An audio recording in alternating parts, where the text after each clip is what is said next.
Hi అండి, welcome back to my channel Nilma coal channel. ఎవరైనా first time చూస్తున్నట్లయితే like చేయండి, షేర్ చేయండి, సబ్స్క్రైబ్ చేసుకోండి. ఇవాళ సింపుల్ అండ్ టేస్టీ ఉప్మా మీతో షేర్ చేస్తాను. ముందుగా ఒక ప్యాన్ తీసుకున్నాను, కొద్దిగా నెయ్యి వేసాను. ఇవాళ నెయ్యితోనే చేస్తున్నానండి ఉప్మా. చాలా టేస్టీగా ఉంటుంది.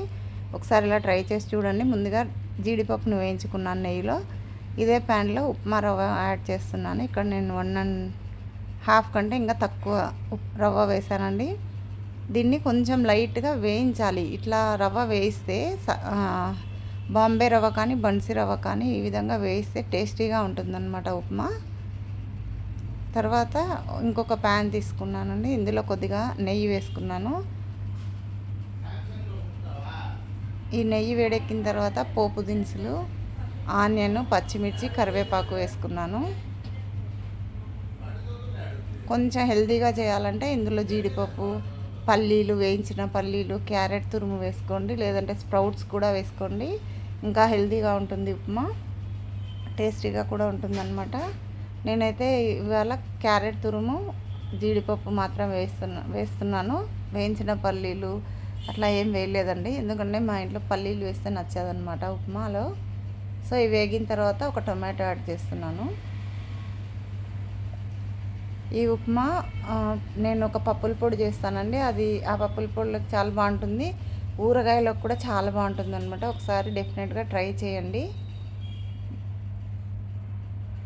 క్యారెట్ తురుము ఎక్కువ వేయించిన అవసరం లేదండి, 1 నిమిషం పాటు వేయించి వాటర్ యాడ్ చేసుకోవాలన్నమాట. నేనైతే ఒక 1 గ్లాస్ ఎక్స్ట్రా వేస్తాను వాటరు.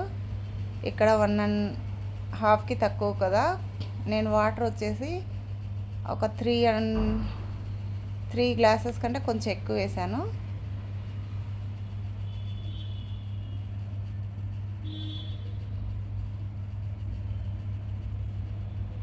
మీకు సరిపడినంత సాల్ట్ వేసుకోండి.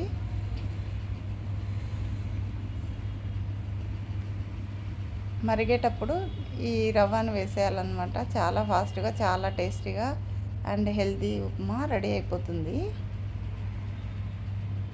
మీ దగ్గర కొత్తిమీర ఉంటే కూడా యాడ్ చేయండి. నేను కొత్తిమీర ఉంది కానీ ఓన్లీ కరివేపాకుతోనే చేస్తున్నాను ఉప్మా. ఎవరైనా ఫస్ట్ టైం చూస్తున్నట్లయితే లైక్ చేయండి అండ్ సబ్స్క్రైబ్ చేసుకోవడం మర్చిపోకండి. అంతే అండి, చాలా ఫాస్ట్గా టేస్టీగా ఉండే ఉప్మా రెడీ.